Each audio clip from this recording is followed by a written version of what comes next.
La Voz del Derecho presenta Panorama Económico. Los hechos, las cifras, las medidas oficiales, el sistema cambiario, monetario y crediticio. Dirige y conduce Luis Alberto Ávila.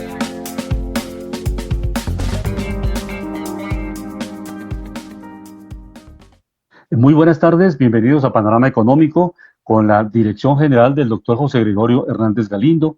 Hoy vamos a acompañarlos cada uno de nuestros distintos sitios de trabajo o en las respectivas casas. Vamos a acompañarlos la doctora Ivette Silva Yunes, que es abogada internacionalista de la Universidad Externado de Colombia, radicada en los Estados Unidos, y desde Dallas nos va a acompañar para entregar un informe, un balance, un análisis de lo que está pasando, lo que ha registrado especialmente los Estados Unidos en el presente año y su influencia en el resto del mundo. Igualmente nos acompañará Jimena Charri, que es comunicadora social y también está terminando sus estudios de Derecho en la Universidad del Sinú. Alejandro Velandia, que es analista de mercados, y el economista Óscar Lozano, que también tiene una maestría en ciencias políticas, y quien les habla, Alberto Ávila. En el control máster nos acompañará el ingeniero sonido Luis Daza.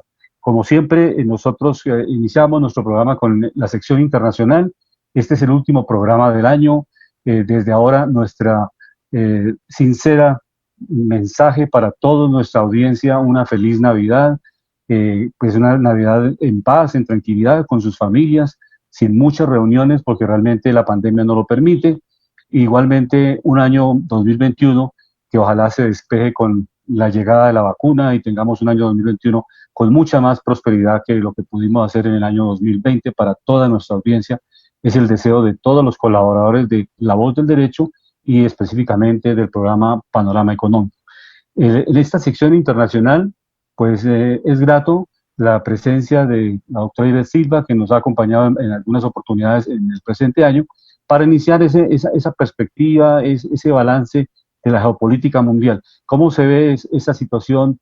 Pues estamos en una etapa de transición, ya se reconoció, ya entregaron hoy cifras oficiales de los votos que sacó en el colegio electoral el presidente ya electo Joe Biden, y también, pues obviamente, un viraje en la política internacional. Pero hagamos un balance, doctora Ivette, cómo es el panorama este año, cómo se registró la pandemia, el impacto en los Estados Unidos, pues la situación también de esa guerra comercial con China, Estados Unidos, cómo se puede, en una forma muy resumida, hacer ese balance geopolítico y de manera muy rápida también en la parte económica. Bienvenida a Panorama Económico.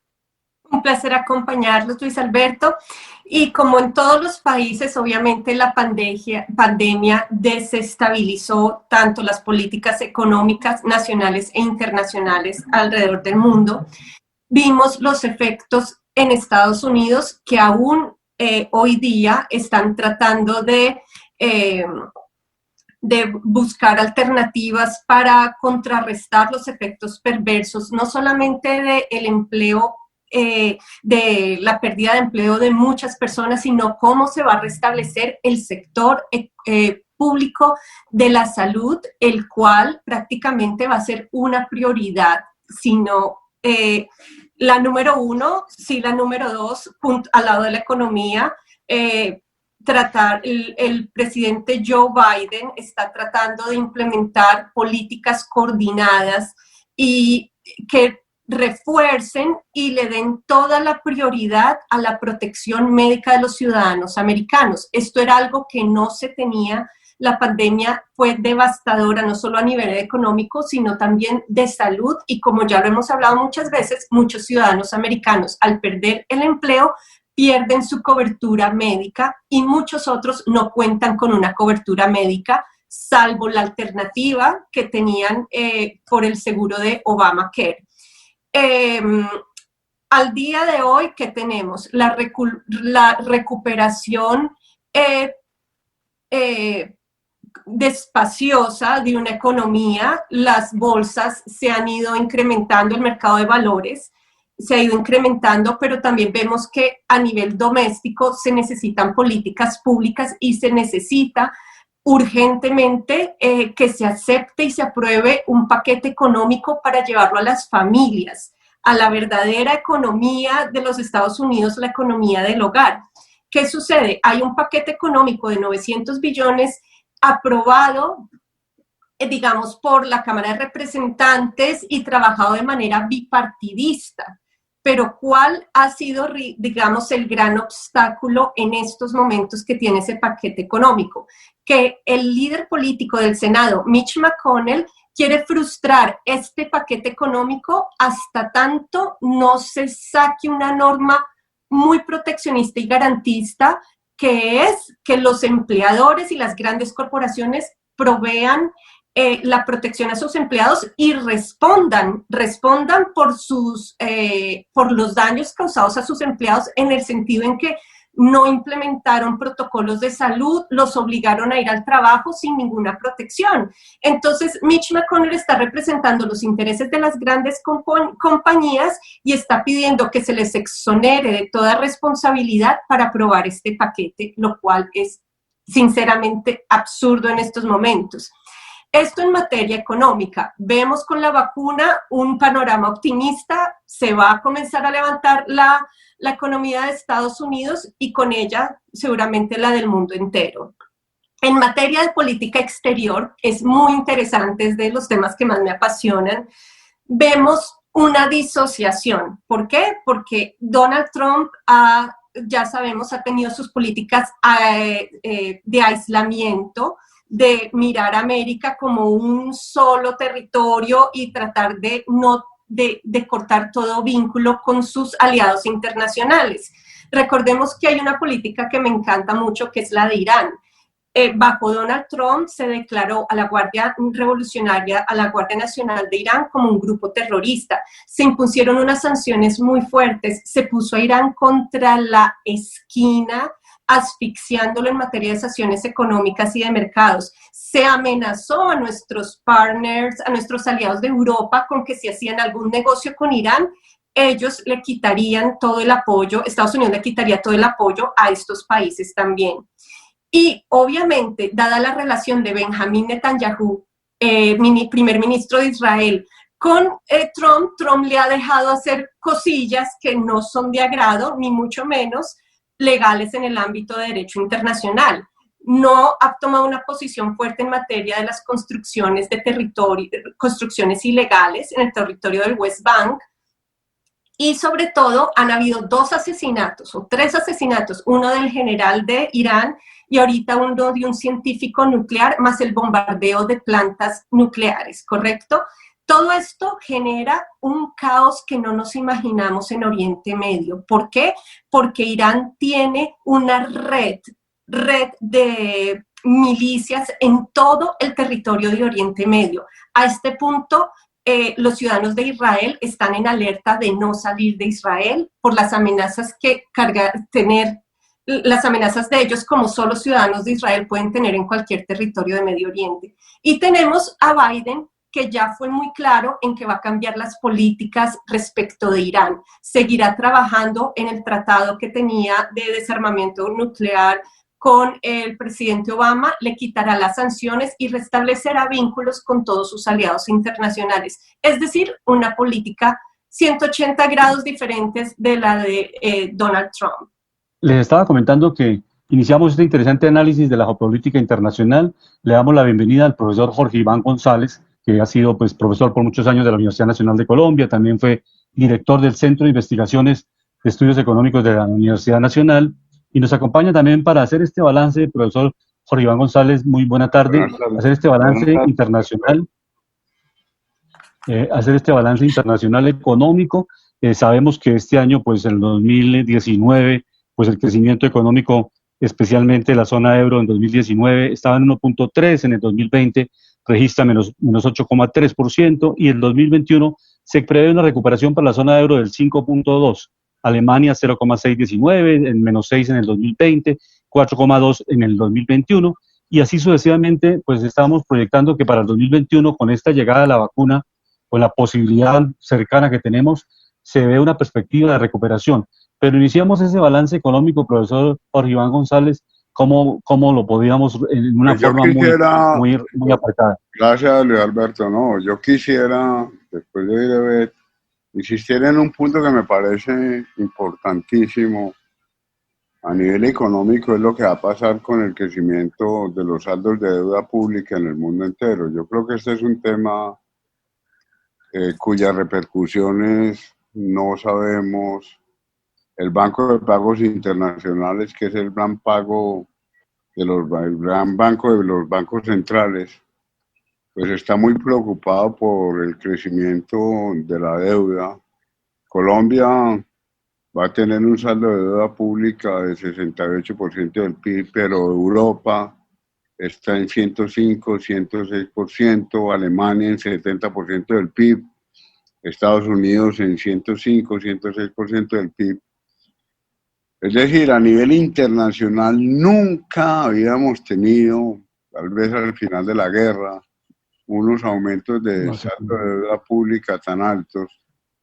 Y yo creo que esto plantea grandes interrogantes en el funcionamiento del sistema financiero internacional, un sistema muy desanclado, donde los bancos los bancos centrales pueden emitir de manera indefinida, sin ninguna ancla, y los países, pues obviamente estos días de pandemia han optado por aumentar las deudas de una manera considerable. Entonces estos saldos van a crecer porque un poco el consenso es que por ahora no cobremos impuestos, ya los impuestos venían bajando a nivel internacional, pero el gasto en lugar de bajar sigue aumentando y va a crecer mucho más ahora a raíz de la pandemia.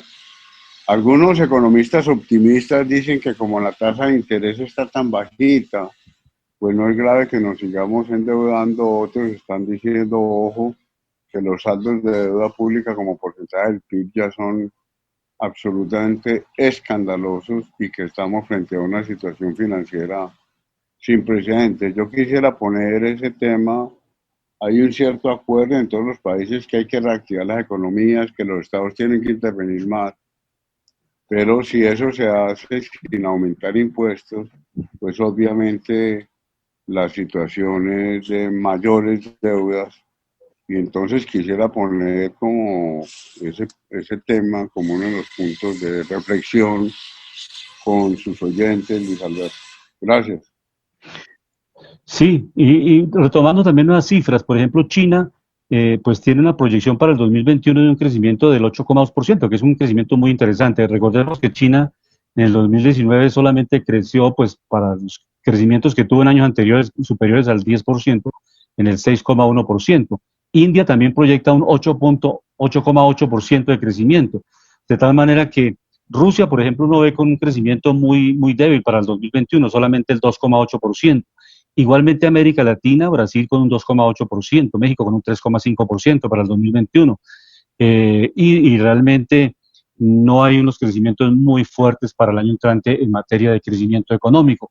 Jimena, bienvenida a Panorama Económico y pues obviamente Jimena tiene algunas preguntas para nuestros panelistas.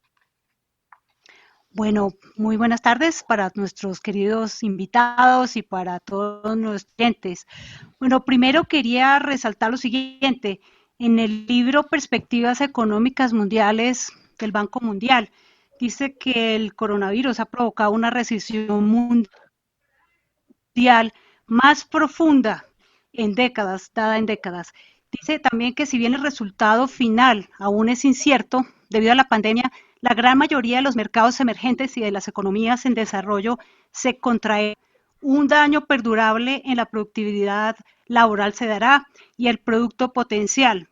Las prioridades inmediatas de los políticos son reducir los costos humanos y mitigar las pérdidas económicas a corto plazo. Se deberá reafirmar un compromiso creíble con las políticas sostenibles y llevar a cabo las reformas que se necesiten para apoyar las perspectivas a largo plazo y a corto plazo. La cooperación y la coordinación mundial serán fundamentales. Latinoamérica sufrirá la peor recesión desde que se tienen datos hace 120 años al desplomarse de la economía en torno al 8%, según prevén organismos. Per cápita caerá en un 9,9% este año hasta finales, pues no visto hasta finales del 2010. Ahora, por otro lado, la secretaria ejecutiva de CEPAL, Alicia Bárcena, dice que somos la región que va a tener el mayor impacto económico y el mayor impacto en salud. debido a los sistemas de bienestar insuficientes y fragmentados y en una estructura productiva poco diversificada. También dice que la pérdida social siempre tarda mucho más tiempo en recuperarse que los niveles económicos. Ahora, retomando lo que nos dicen nuestros invitados, dice que la directora de estudios macroeconómicos del CAF, Adriana Arreaza, dice que debe haber una mayor participación del Estado en protección social, seguros de desempleo funcionales y mejores sistemas de salud, mayor gasto que deberá ser financiado de una manera sostenible, que ha sido pues una de las preocupaciones de los gobiernos. Ella dice que la receta de este nuevo pacto social es mejorar la recaudación fiscal y aumentar la formalización y la productividad, pero sin abandonar las políticas extraordinarias del estímulo a la demanda puestas en marcha durante esta pandemia. Profesor Jorge Iván González, ¿qué concepto le merece estas opiniones que Jimena nos acaba de comentar? Pues yo quisiera ser optimista, digamos, los últimos comentarios que nos hace Jimena de mayor intervención del Estado, la preocupación de CEPAL porque haya unos sistemas de seguridad social mejores, etcétera. Ese es el ideal.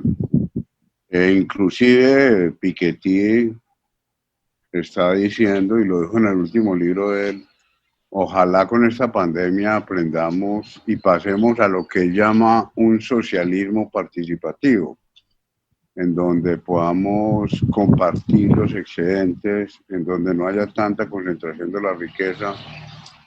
Y yo creo que ese es el ideal. A los jóvenes que yo les dicto clase, pues les digo, a ustedes les tocó esta pandemia y ojalá de esta pandemia aprendamos todos que se necesita otro tipo de Estado, otro tipo de sociedad. Desgraciadamente, Luis Alberto, uno no ve que en Colombia, que en América Latina, gobiernos como el colombiano, el de Bolsonaro, el gobierno norteamericano, ni siquiera con Biden, estén tomando posiciones tan radicales como las que se requerirían para avanzar hacia el socialismo participativo. Nosotros estamos pensando en nombrar gerente del Banco de la República al ministro de Hacienda. Es decir, no hay un cambio, uno no ve en estos gobiernos una decisión radical de modificar la matriz energética, de modificar el sistema tributario, de efectivamente crear políticas favorables a la distribución. Es decir, yo no veo que estemos tomando decisiones que apunten hacia ese ideal de Piketty, que es mucho más allá de las socialdemocracias, que es el socialismo participativo. Entonces, obviamente, uno quisiera que frente a las advertencias de CEPAL, del Banco Mundial, de la FAO, Jimena, 265 millones de personas van a morir de hambre este año, que tomáramos decisiones, pero no se ve tampoco en el panorama internacional ninguna intención radical, por ejemplo, de modificar el sistema financiero, etcétera. Entonces, como que un grupo de personas intuye hacia dónde debemos ir, pero la mayoría de los gobiernos yo los veo en unas posiciones bastante conservadoras. Gracias, Luis Alberto. Profesor Oscar Lozano, bienvenido a Panorama Económico. Y realmente, ¿cómo ve, profesor Lozano, la pandemia, los efectos que ha generado la pandemia en, pues obviamente, la economía, el tema que estamos trabajando internacionalmente? Profesor Lozano. Bueno, muy buenas tardes, profesor Ávila. Muy buenas tardes, ¿me escuchan? Sí, señor, muy bien. Muy buenas tardes a usted, al doctor Jorge Iván González, a la doctora Ivette y al doctor Velandia, a Jimena Charri. Un saludo también para el doctor José Gregorio Hernández y para nuestros oyentes que nos sintonizan a esta hora de la tarde. Pues, hombre, es muy preocupante escuchándolos a ustedes con esta información, porque desafortunadamente los resultados no son los mejores y lo que se ve a un corto, mediano y largo plazo, pues no es lo mejor. Es decir, sigue la preocupación. Y yo diría algo más, terminada la pandemia, es decir, entrando en el periodo de pospandemia, se va a seguir, digamos, en ese proceso largo de deterioro ¿Por qué? Porque como lo ha señalado el profesor González y como lo dicen las cifras y como lo vemos en el día a día, pues no hay una gran, digamos, evolución. Es decir, y América Latina, por esa falta de coordinación, con ese problema de desigualdad, de siempre ser los países que vamos cada uno por un sendero diferente. Es decir, no tenemos una unificación de criterios y no hay una unificación de políticas públicas, por ejemplo, en materia de salud. Entonces, cada país va, como dicen, como un barco a la deriva. Entonces, eso lógicamente que nos ha venido, como nos hemos dado cuenta, dándonos golpes muy duros. ¿Y por qué? Porque no tenemos ingresos, porque el problema del empleo cada día se va a afectar más. Y entonces eso lógicamente que repercute en la sociedad, cuando se habla de un mejor futuro, cuando se habla de una perspectiva económica, de solucionar el problema grande que tenemos en Colombia, en América Latina, que es el problema del desempleo, pues nos damos cuenta que va a ser más grave el desempleo con pandemia o sin pandemia. Es decir, en una posterior, en lo que se llama post y después, antes y después, perdón. Entonces, lógicamente que eso va a tener unos efectos muy graves para nuestro desarrollo, porque no tenemos las alternativas, no tenemos la fórmula, y algo más grave aún, como señala el profesor Jorge Iván González, en el caso de Colombia, es gravísimo cuando un gobierno quiere también atomizar el manejo financiero, cuando el ministro de Hacienda pasa a ser gerente del Banco de la República. Eso es algo muy preocupante, eso nos dice el desinterés de la política colombiana, del gobierno de Colombia, en buscar alternativas, y lo que le interesa es centralizar el poder para beneficio de él, no para el beneficio social, que es lo que se busca, sino para el beneficio de los intereses de los monopolios, para los beneficios de los intereses de la clase política, y eso es bastante preocupante. Es lo que y algo más grave aún es que no, en el mundo hay un problema de liderazgo muy grave, hay una falta de líderes muy grande, que eso también ha venido afectando el problema de la democracia en el mundo. Sí, en cuanto al tema del Banco de la República, en este momento están en la Junta Directiva del Banco de la República y están decidiendo quién va a ser el gerente del Banco de la República. El doctor Villalborda parece que va tomando fuerza, aún no se ha decidido, pero esperamos que ojalá al final del programa tengamos ya la luz verde si realmente el doctor Carrasquilla o el doctor Villalborda logran la gerencia del Banco de la República. Nuestro compañero Alejandro, que siempre nos acompaña aquí en Bogotá, se encuentra en la ciudad de Washington, está en una gira ya por los Estados Unidos y nos puede comentar pues cuál es la temperatura y los indicadores económicos internacionales. Alejandro, ya hemos venido haciendo el análisis con el profesor Jorge Iván González, con la doctora Ivette Silva Yunes, igualmente con el profesor Oscar Lozano, cómo están los indicadores del comportamiento. Si bien es cierto, la vacuna está generando pues un optimismo relativo frente a la reactivación económica del mundo. ¿Cómo se ve el panorama económico allá en Washington? Sí, muy buenas tardes a todos los oyentes de nuestro programa Panorama Económico, mis estimados colegas desde las ciudades de Bogotá, Washington y Houston. Viniendo de la ciudad de Chicago, la verdad pues tuve siempre dificultades para venir porque hay cierto tipo de restricciones y sobre todo temores a quedarse en cuarentena, ¿no? En ciertas ciudades, que es lo importante de analizar en los viajes en este momento. Miramos, por ejemplo, el tema cambiante hoy de materias primas. Hoy el oro lo vemos subiendo en los $1.838, subiendo levemente el 0.01%. En el caso del crudo WTI lo vemos subiendo el 3.76%. Esto es una buena noticia para Colombia. Está cerrando los $47.23. En el caso de materias primas como la plata, que es un refugio de capitales, recordemos, lo vemos cerrando en los 5.61% positivo, y el trigo estadounidense, recordemos, veníamos de Chicago, donde se cotizan estas materias primas, está subiendo el 1.61%. Miramos acciones como hoy ExxonMobil, que es una de las grandes petroleras a nivel global, que tiene su sede aquí en los Estados Unidos, está subiendo 2.85%.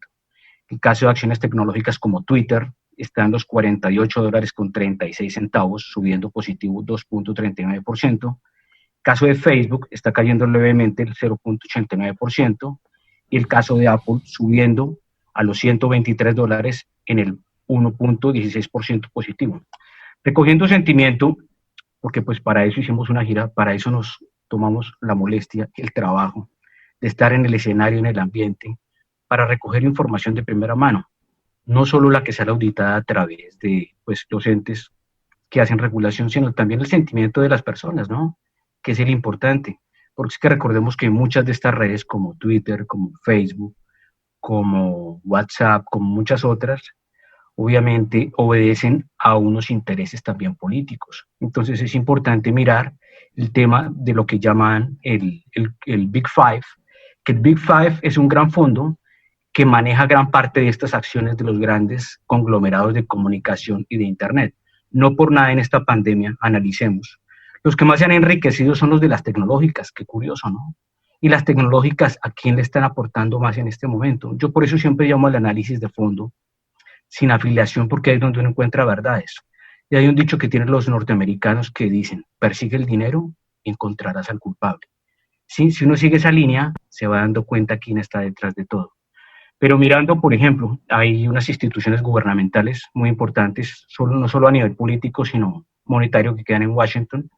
Más adelante en los videos les mostraré unos apartes para que nuestros oyentes, esto es en pro de los oyentes, para nuestros oyentes, en amor a nuestro programa, para mostrarles precisamente cuáles son los organismos que manejan la política global a nivel de economía, a nivel de finanzas y también a nivel político. Vemos que en Estados Unidos es el país más poderoso del mundo, no solo militarmente, sino por Producto Interno Bruto.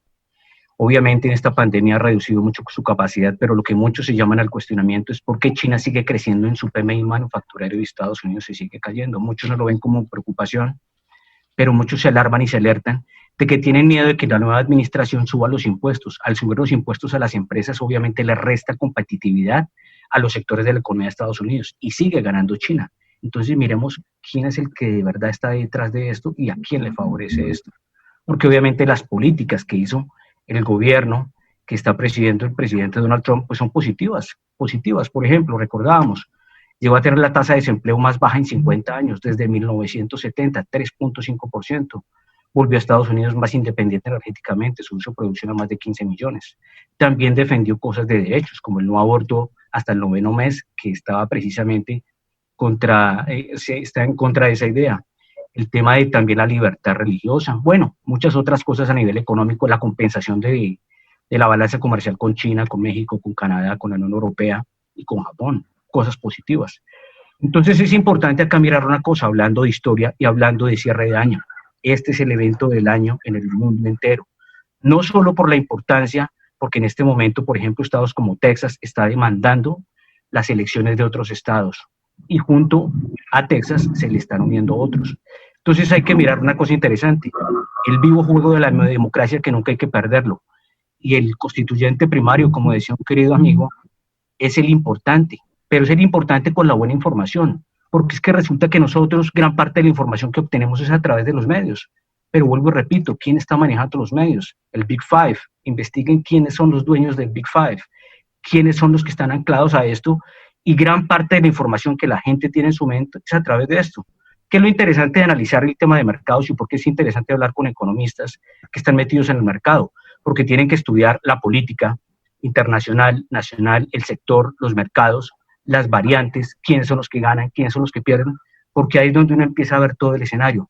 Y dentro de ese escenario uno puede empezar a mirar cosas y a encontrar cosas. Yo lo comentaba curiosamente, que muchas veces me tocó denunciar cosas ante la AMB, que es en Colombia el Autorregulador de Mercado de Valores, y la Superintendencia Financiera, porque había mucha noticia falsa y mucha noticia que a la gente pues no le sirve, porque la gente toma decisiones en su vida con las noticias que ven los medios.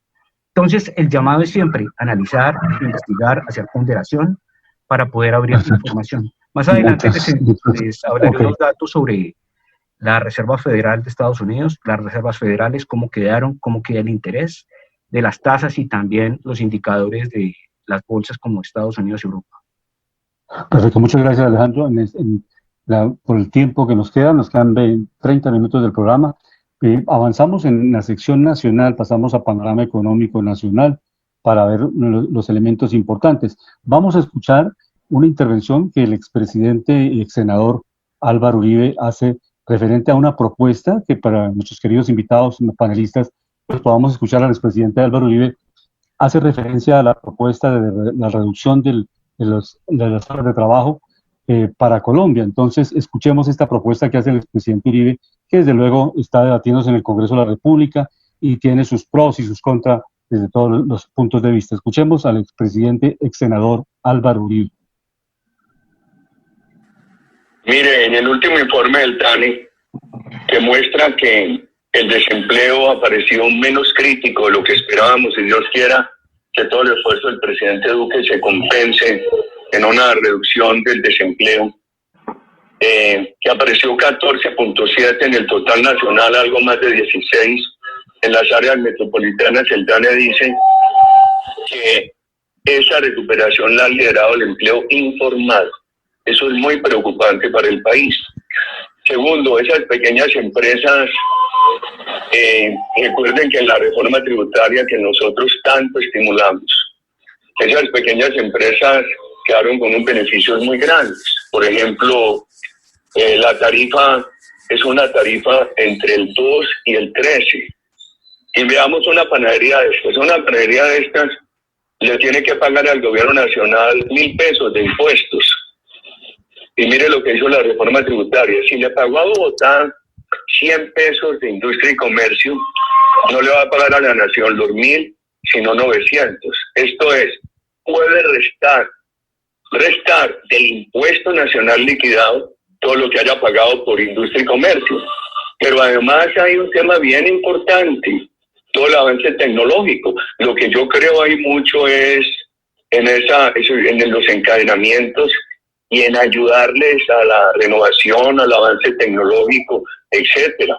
Y creo que el contrato de aprendizaje, si lo aplica una panadería de estas, sobre todo, yo creo mucho, y se los digo con ilusión pero sin vanidades, en esa reforma del contrato de aprendizaje, e invito a que se piense en ella y ojalá se apruebe. Esa panadería podría contratar como aprendiz hasta por 2 años a cualquier colombiano menor de 30 años que no hubiera tenido un contrato laboral formal. Ayuda mucho a ese colombiano a pasar de aprendiz a trabajador formal completamente, ya sin aprendizaje, sino trabajador formal, lo podríamos llamar nosotros completo, full. Doctora Ivette Silva, en Estados Unidos, en la referencia laboral, ¿cuántas horas se trabajan a la semana? Para que tengamos un referente internacional y después obviamente hagamos esta evaluación nacional de esa propuesta que obviamente en esta etapa de la pandemia no ha sido pues bien recibida por los gremios económicos, por los gremios de la producción, porque realmente la economía colombiana no está en las condiciones, en el momento histórico para asumir un tipo de reforma de esta naturaleza. Pero tengamos un referente internacional en Estados Unidos, ¿cuántas horas laboralmente se están trabajando en la semana? En general es prácticamente 8 o 9 horas para un trabajo pagado con un salario mensual, pero recordemos que estos trabajos tienen un sistema totalmente diferente, no tienen las garantías de Colombia de una pensión, no tienen las garantías de Colombia de un seguro de protección médica, ¿correcto? Y tiene un pago extra, obviamente, de horas por fuera de la jornada laboral extra. También este es un sistema donde se pagan por horas a las personas y lo que quería, por ejemplo, hacer el presidente Obama cuando sacó la iniciativa de protección de salud del Obamacare, era decir, ustedes trabajadores, si tienen más de 20 horas trabajadas a la semana, su empleador debe proveerles el seguro de cobertura de salud. ¿Qué es lo que se hizo? Que muchos empleadores decidieron darles un trabajo por 19 horas, por 18 horas y dejarlos sin protección. Esto no es, yo diría que esto no responde totalmente a la remuneración de la hora, sino a las garantías que involucra el contrato laboral en Colombia y en Estados Unidos. Pero digamos que en Colombia, perdóname un minuto, en Colombia sé que el distinguido abogado y profesor Reyes Villamizar creó las SAS con el propósito de que estos negocios informales formalizaran totalmente sus pequeñas compañías personales de empresa y tuvieran ciertas ventajas, digamos, a nivel tributario y a nivel de prestaciones de salud. Desconozco en el momento cuáles han sido las políticas del gobierno, pero un debate así lo que traería es exactamente lo que trae en Estados Unidos. Vamos a quitar las garantías que tiene el contrato de salario mensual, cuáles van esas garantías y va a poder subsistir la gente con 10,000, 15,000 pesos la hora, 20,000 pesos la hora y dejarlo con qué protección, ¿no? Sería la pregunta. Y ve una pregunta que yo te iba a hacer, ya que estás hablando de eso.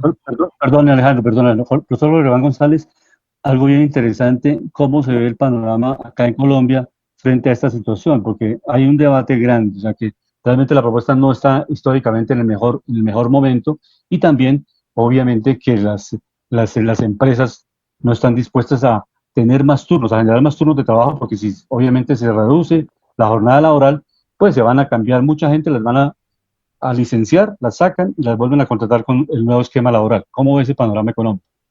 Primero, el presidente Uribe menciona 2 puntos.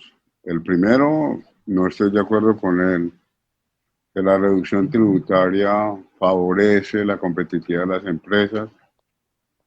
No hay ninguna evidencia de eso. Países con altas tributaciones como Alemania tienen una competitividad muy alta.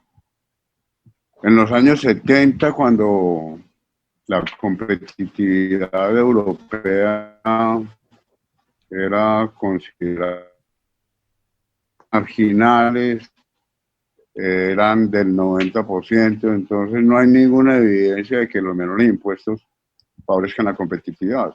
Las empresas necesitan que haya universidades públicas, que haya ciencia y tecnología, que haya carreteras, que haya aeropuertos, y eso se consigue con mayores impuestos. Ese es el primer comentario. Últimamente, no sé por qué en los últimos 20 años en Colombia estamos repitiendo día y noche que los menores impuestos competitividad.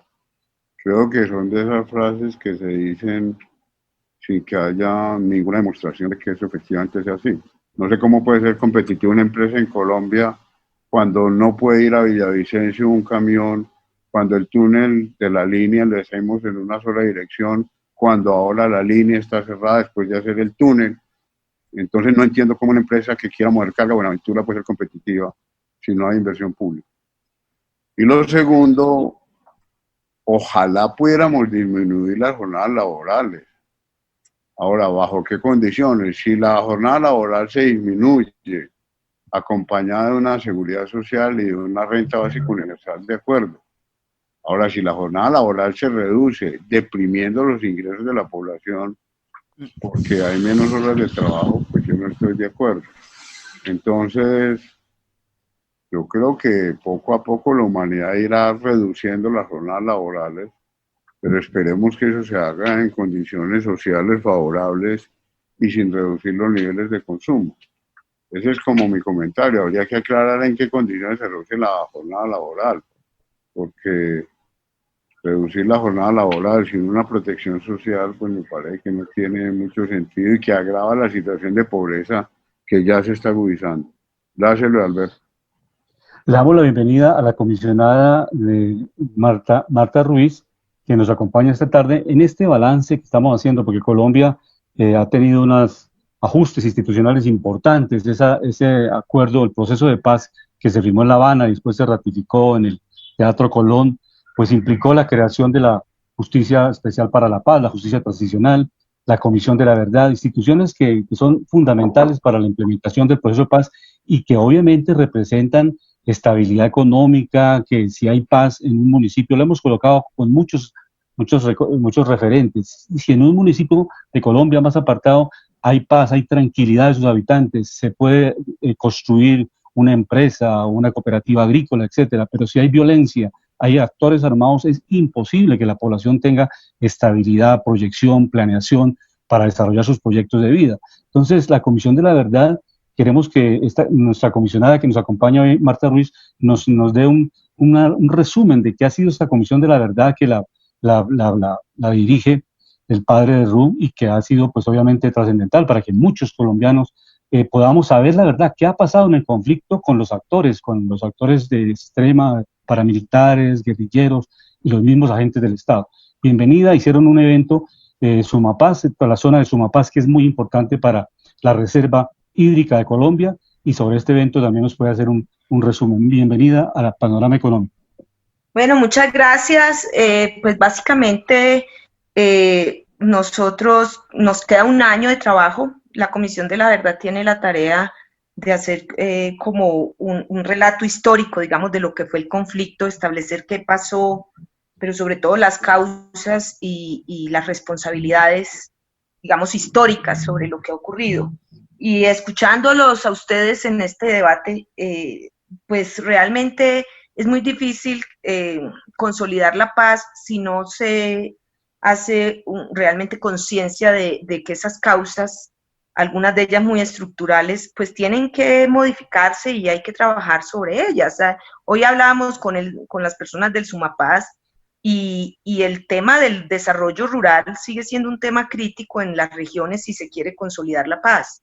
Es decir, allí no basta tener una racionalidad económica, que entre otras cosas el desarrollo rural es importante desde la racionalidad económica, pero también tiene que tener una noción de lo que es estabilizar la paz en Colombia, que esa paz eche raíces. Sin desarrollo rural va a ser muy difícil y sin participación política. Realmente el problema de la democracia, y en el caso de Sumapaz, que ha sido una región muy afectada, digamos, por la estigmatización política, dado que hay una fuerte tradición comunista en muchas de sus organizaciones y en muchos de sus líderes, pues va a ser muy difícil. Entonces yo sí creo que en este momento esta prueba en Colombia, y la Comisión así lo tendrá que mostrar en su informe, realmente ya nociones como la calidad de la democracia y nociones como la calidad de lo que realmente son las instituciones que puedan garantizar realmente un vivir en paz, que todavía estamos lejos, sí, todavía hay mucho que hacer en ese terreno.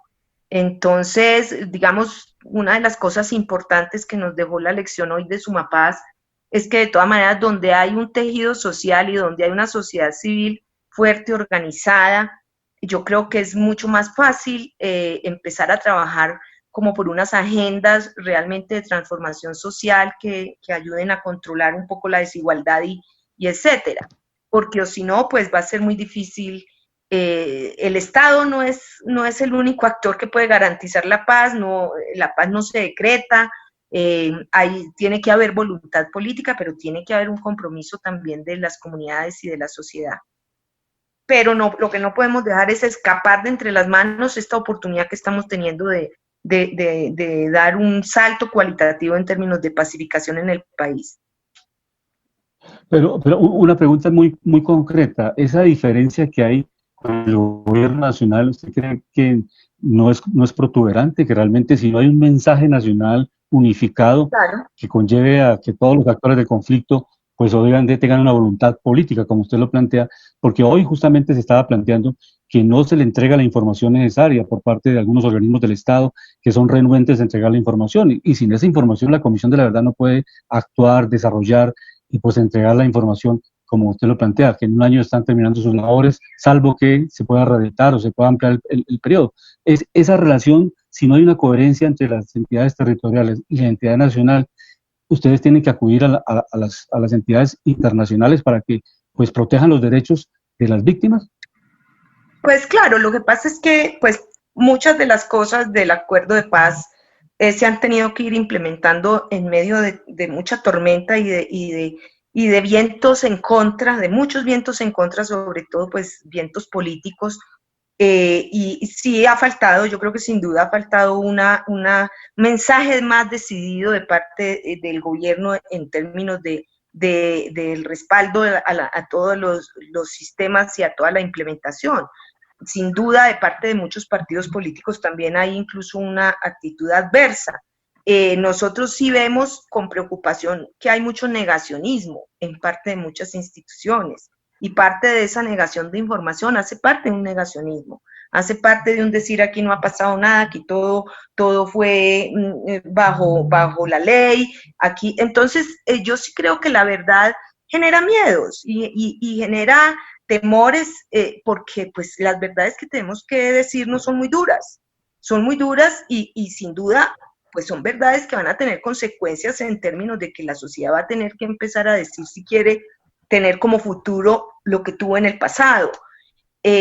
Pero falta un mensaje político claro que falta un mensaje político directo, claro, de respaldo y de reconocimiento, porque es que en esto así como hemos visto a las FARC que ha empezado a reconocer cosas gravísimas y las ha puesto sobre la mesa, nosotros estamos esperando que otros actores también entiendan que tienen que reconocer, que no podemos seguir echándole la basura debajo del tapete de lo que ocurrió en un país que tiene 9 millones de víctimas. Es decir, es que 9 millones de víctimas no se produjeron solo por un actor, es decir, no solo las FARC produjeron 9 millones de víctimas, ni es un problema, ni es un problemita chiquito, es el problema estructural más grande que tenemos en Colombia, es la violencia, y la violencia del conflicto armado es una violencia a la sombra de la cual se han amparado las otras violencias. Si nosotros no admitimos que tenemos un problema con el narcotráfico y que las políticas que hemos implementado no han podido resolverlo,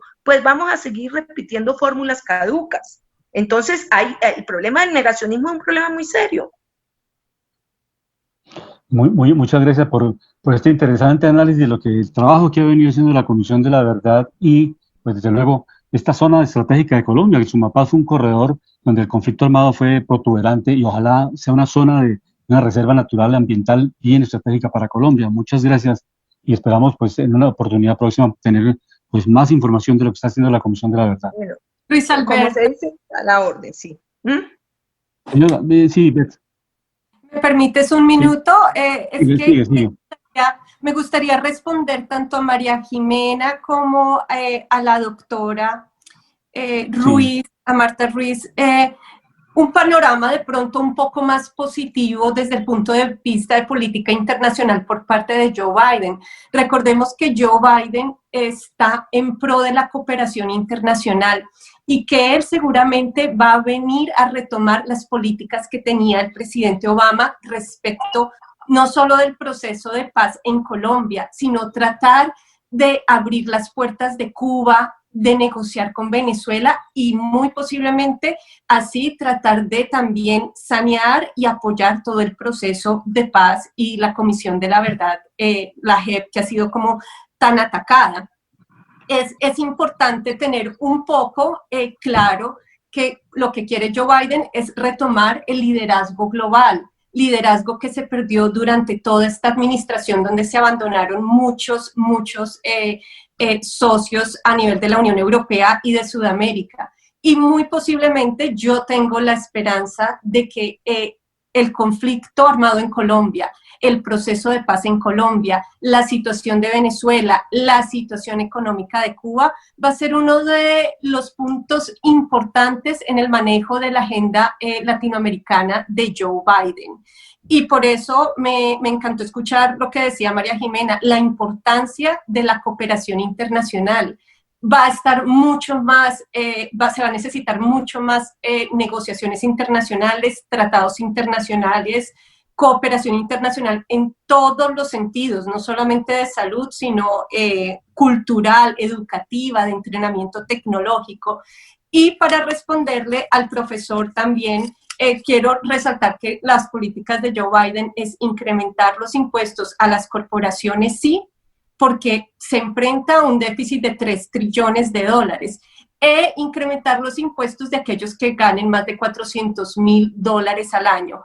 La persona que Joe Biden puso de cabeza del Federal Reserve Bank ha expresado públicamente que el enfoque y la prioridad será rescatar y salvar y proteger la clase media para tratar así de también trabajar en las clases menos favorecidas y tratar de subir su estatus con los recursos que se puedan.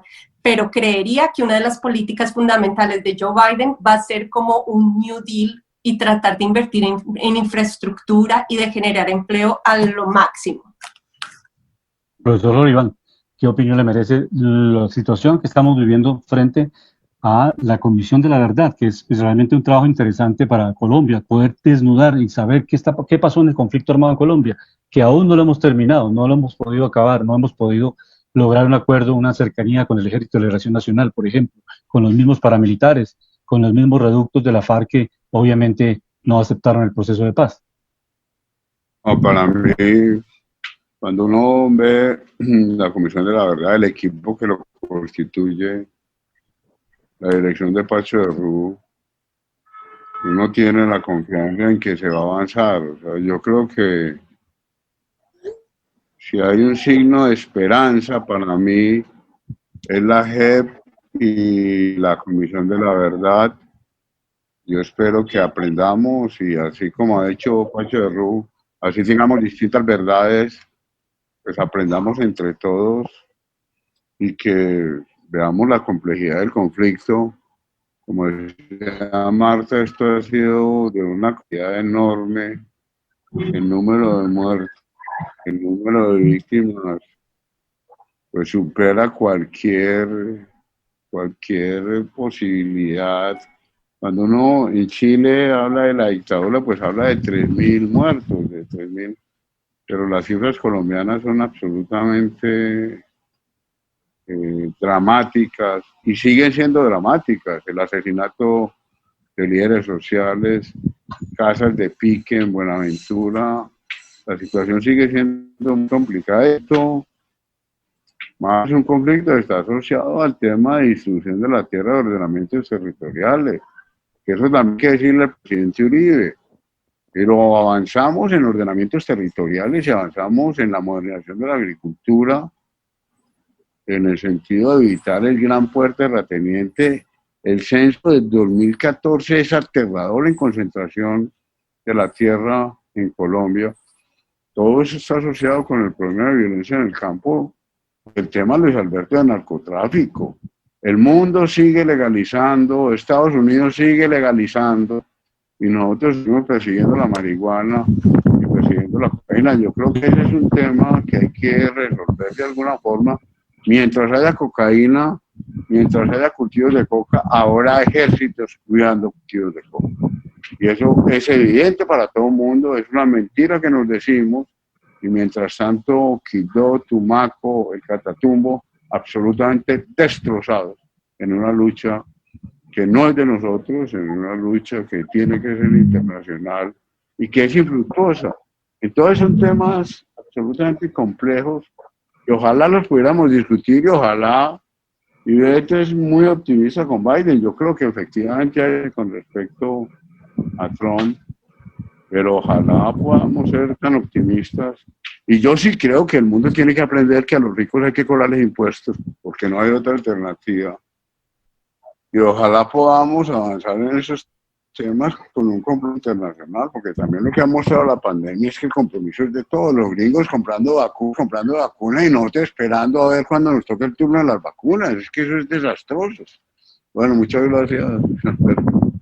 Estamos de últimos en la fila de la espera de la compra de las vacunas. Alejandro, nos iba a presentar un informe, nos quedan 5 minutos del programa para que podamos cerrar este año 2020, como les expresábamos al comienzo del año, con una feliz Navidad para todos, el equipo de Panorama Económico, a nuestros invitados y desde luego un venturoso año 2021.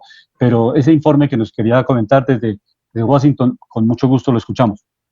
Sí, hay algo muy importante, tratando de hacer ponderación de opinión, porque está lo interesante, ¿no? Ver los varios polos, porque así nos toca en un país, los que piensan desde un ángulo, desde otro, porque ahí está la riqueza y la complementación a la información. Hay algo que yo quería decir complementando la información, porque es que es necesario que las empresas sean rentables, porque es que si las sumas y las restas no cuadran, pues la economía no sale adelante. Eso obviamente lo saben muchos economistas que están en el mercado. ¿Por qué? Una empresa que no genera utilidades y una empresa que va a competir con otra de otro lado del planeta que tiene más utilidades, pues obviamente tiene más oportunidades de crecer, la banca le presta más, puede fusionarse, hacer adquisiciones, y cuando esté grande, pues rompe su competencia. Eso pasa dentro del mercado global. Es importante enlazarnos con lo social, claro, pero miren una cosa tan bonita e interesante que estaba pasando en los Estados Unidos de hace 50 años, la tasa de desempleo en el 3.5%. Bajando los impuestos a las empresas, estas estaban empezando, por otro lado, aparte de que les bajaron el impuesto, estaban contratando más, y cuando se baja mucho el desempleo, ¿qué empieza a pasar? Que la demanda empieza a superar la oferta, y ahí es cuando viene la subida de sueldos, es precisamente por el tema de oferta y demanda. Eso mismo pasa con las materias primas, eso es una naturalidad dentro de la economía. Pero hay otra cosa muy importante que yo recolectaba acá, tanto de seguidores de Biden o de Donald Trump. Muchos estaban contentos con Trump, por ejemplo, por el tema de las libertades. Muchos tenían miedo con los demócratas por el tema de las libertades, porque ya le dicen a través de la pandemia, que se usa como excusa, qué hacer, cómo pagar. En muchos sitios de Estados Unidos no reciben efectivo. En muchos hoteles de Estados Unidos no reciben efectivo. Entonces, el que no tiene tarjeta, el que no paga a través de un sistema, pues queda por fuera de la base y del espacio. Esas son las cosas que se están viviendo acá y que en algunos momentos son críticos, porque donde una persona se le acaba el cupo de la tarjeta, pero tenga efectivo, ¿qué hace? Que no puede abrir una cuenta, que porque no está abierto el banco, o porque no es un nacional, o bueno, 500 cosas pueden suceder, pues empieza a tener muchos inconvenientes. Entonces hay un llamado que es interesante y que todos podemos mirar, porque es que en un país tiene que haber emprendimiento, desarrollo y competitividad. La competitividad no se da solo por innovación. El margen financiero, como hablaba Álvaro Uribe Vélez, es importantísimo. ¿Por qué? Porque es que si un negocio en las sumas y en las restas no genera las utilidades necesarias, pues es un negocio que está destinado al fracaso. Eso lo pueden hablar los que han estado precisamente en el mercado o haciendo empresas, generando inversiones en activos como acciones de bolsa, porque muchas de estas cosas son las que reactivan precisamente el dinamismo en la economía. Miramos, por ejemplo, cómo cierran las reservas, la Reserva Federal a nivel Estados Unidos y otros bancos centrales a nivel mundial. Miramos que la Reserva Federal cierra con una tasa de interés del 0% al menos 0.25. Gracias a esto, es uno de los factores importantes, es que el peso también se ha devuelto un poco. Recordemos que la tasa en Colombia está en el 1.75%. ¿Qué es lo que pasa? La tasa, al ser totalmente plana o negativa, pues obviamente, y al generar inyección de dinero, pues obviamente la materia prima divisa abunda. Al sobreabundar, pues cae el precio. Esto era algo que se esperaba, pero obviamente la especulación en el mercado hace que esto a veces se demore. Miramos, por ejemplo, casos del Banco Central de Inglaterra. Su tasa representativa del Banco Central está en el 0.10% positivo. Llegó a pasar a manos de Christine Lagarde. Christine Lagarde estaba manejando el Fondo Monetario Internacional, y el Fondo Monetario Internacional hoy en día está en manos de la búlgara Kristalina Georgieva. Miramos que su tasa está en el 0%, Banco Central Europeo. Banco Central de Suiza, otro de los representativos a nivel global por reserva y por custodio de divisas y porque también se maneja como un fondo. Es uno de los mejores bancos administrados a nivel global, es un ejemplo a seguir. Su tasa está en el menos 0.75%. Casos como Japón, recordemos la tercera economía a nivel global por Producto Interno Bruto, su tasa está negativa en el menos 0.10%. Bancos también importantes, la segunda economía del mundo. China está su tasa en el 4.35%. Y el Banco Central de Brasil, su tasa representativa en el mercado está en el 2%. Y haciendo una finalización, como les decía, les voy a mostrar muchas instituciones de poder y de gobierno a nivel global que son aún, gracias a Dios, que todavía tienen un manejo. Digo gracias a Dios porque resulta que China viene adelantando a pasos agigantados y China tiene un sistema político que obviamente es comunista, pero su base económica es capitalista. ¿Qué es lo peligroso? Que este partido llega a tener tanto poder que empieza a tener dominio global a través de también, por ejemplo, el tema tecnológico. Recordemos que muchos países tenían mucho celo con el 5G, porque a través del 5G se articulan las máquinas, la ciencia, la tecnología, y otro tipo de cosas. Entonces es un llamado, precisamente, Estados Unidos, con sus virtudes y sus falencias, es el mejor país del mundo. ¿Por qué? Porque gracias a Estados Unidos se ha tratado de prevalecer la democracia a nivel global, y esto hay que aplaudirlo.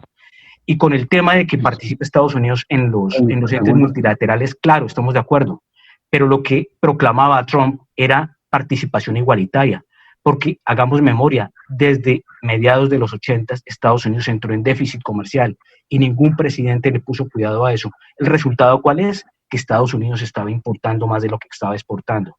Llegó Donald Trump y arregló el comercio bilateral, generó nuevos pactos y tratados. Y con la tasa de desempleo que se tenía, venían mejores condiciones, no solo para las empresas, sino para las personas también. Hay otra cosa importante en la bolsa, nuevos y récords máximos históricos. El Dow Jones lo seguimos viendo por encima de los 30.000 puntos. ¿Por qué esto es tan importante? Porque hay mucha gente que se pensiona que están invertidos en estos activos. Entonces, al valorarse mucho, la gente se va a pensionar muy bien. Entonces, roguemos a que esta, de pronto, carga impositiva, que si lo eligen a Joe Biden, porque es que todavía hay una guerra en este momento en el tema de los estados y no ha sido certificado, pues obviamente lo importante es mirar si esto puede impactar el mercado y hacer que estas cotizaciones bajen. Al bajar estas cotizaciones en los mercados, pues la gente empieza también a perder dinero en sus bonos. Gracias, Alejandro. Muchas gracias. Doctor Profesor Lozano. Sí, mire, dos cositas muy importantes ya para cerrar. Permítame que es que vienen dos, que yo le había comentado a usted oportunamente, dos cosas importantes que van a enseñar, que es una reseña histórica. Estamos, así como comentamos Estados Unidos, rescatemos la historia de Colombia. 10 de diciembre de 1830, el Libertador lanza su última proclama a los colombianos. Y quiero señalar que en esa proclama, cuando él dice, si con mi muerte contribuye a que cesen los partidos, yo bajaré tranquilo al sepulcro, pues viene como anillo al dedo a lo que hoy tiene Colombia, una polarización, una violencia, una división. Los partidos políticos se han vuelto prácticamente el pan de cada día en dividirme ustedes en la polarización tan grave que tiene Colombia, los izquierdistas y los derechistas, en el centro democrático contra la izquierda, en fin, etcétera. Entonces, eso no nos deja dar un paso adelante. Otro punto importante para señalar, el 17 de diciembre de 1819 nacimos, para comentario de todos los colombianos, nació la República de Colombia como Estado social de derecho. En el Congreso de Angostura, el vicepresidente de la época, el doctor Francisco Antonio Sea, promovió la creación y dijo, viva la República de Colombia. Pero ¿cómo se constituyó la República de Colombia? La unión de Venezuela y la Nueva Granada en una sola república con el nombre de Colombia, y la república se dividió en 3 departamentos, Venezuela, Quito y Cundinamarca, cuyas capitales eran Caracas, Quito y Bogotá. Y las deudas públicas de uno y otro país se reconocieron como deuda nacional de la República de Colombia. Otro punto, que el Poder Ejecutivo estaría encargado el presidente y el vicepresidente. Y a su vez, esto determinó un sistema económico como fue la creación de un sistema monetario, la adopción de nuevos impuestos, la política fiscal y una apertura a la creación de unas zonas importantes de libre comercio, que eso Bolívar lo promovió en anteriores documentos. Y por último, para cerrar, permítame de señalar que el 9 de diciembre del 1990 se llevaron a cabo las elecciones para, a través de un movimiento popular, fortalecer lo que se llamó la séptima papeleta y llevar a cabo las elecciones que dieron como vía la Asamblea Nacional Constituyente, y con eso se promovió nuestra nueva Constitución de la República de Colombia. Muchas gracias, doctora Ávila. Ok, para cerrar nuestro programa, nuestra comisionada de la verdad nos puede decir cuál es la perspectiva en 30 segundos para el 2021 de esta Comisión de la Verdad.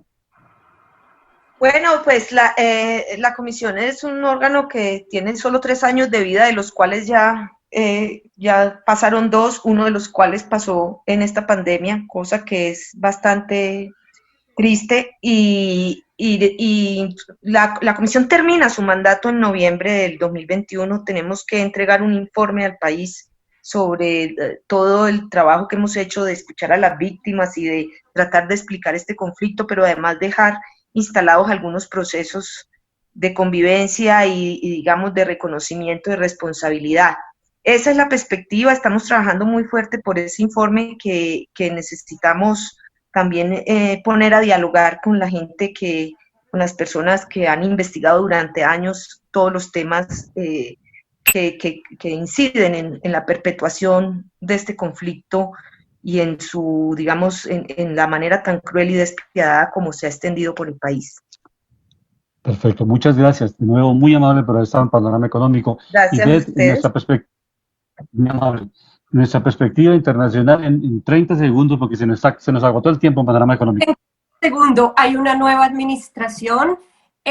Déjame clarificar que todavía no hay una pelea, aún ya está dirimida. El día de Safe Harbor fue donde ya se dirimió absolutamente todo y la Corte Suprema de Justicia ha rechazado todas las demandas de la administración de Trump por querer borrar y eliminar votos de diferentes estados. El 14 de diciembre el colegio electoral le dará su voto a Joe Biden, de acuerdo a la Constitución política, y el 20 de enero comienza una nueva administración. Desde ya el panorama es un poco más optimista, no solamente por la pandemia, sino por las políticas públicas que buscan reforzar el aspecto social y de cooperación internacional, no solo en Estados Unidos, sino alrededor del mundo, y la recuperación del liderazgo global y la posición de Estados Unidos en él. Jimena, su perspectiva para el 2021, Jimena Charri, por favor, que no nos... Bueno, yo quisiera creer que el año entrante tendremos una perspectiva económica, un panorama económico más positivo. Ese es como mi deseo. Espero que esta cooperación entre países nos permita no volver al estado anterior, porque sabemos que ya veníamos con problemas, pero sí superar esta crisis económica, social, tan fuerte que nos ha tocado a todas las escalas de la sociedad. Entonces mi llamado, bueno, es que confiemos un poco, porque si algo hemos aprendido este año es a no apegarnos a muchas cosas, a tener fe y a confiar en que las cosas van a mejorar. Ese es mi deseo para todos, para todo el programa para el año entrante. Esperemos que así Muchas sea. muchas gracias, María Jimena. Profesor Jorge Iván González, su perspectiva, realmente muy interesante. Yo esperaría que en el 2021 dialogáramos más y tratáramos de entender lo que pasó. ¿Por qué las brechas se han ampliado? ¿Por qué seguimos aumentando los niveles de pobreza y desigualdad? Y que la pandemia nos sirva para tratar de entender y para poder conversar. Yo espero que sea un año de diálogo y tratar de interpretar lo que ha pasado y cómo podemos modificar las cosas para vivir en colectivo mucho mejor. Muchas gracias, Alberto, y gracias a los oyentes. Bueno, muy amable, profesor Iván González. Igualmente para Alejandro, muchas gracias por su participación en Panorama Económico en este año 2020. Para el profesor Oscar Lozano también muchas gracias y esperamos volvernos a encontrar en el año 2021 en una edición más de Panorama Económico con la dirección general del doctor José Gregorio Hernández Galindo y la dirección técnica, como siempre, nuestro agradecimiento al ingeniero Luis Daza, que nos acompaña en la formación de este programa. Muchas gracias y felicidades para todos. Muy amables por su presencia en el día de hoy. Para nuestra invitada especial, Marta Rosa. Muchas gracias.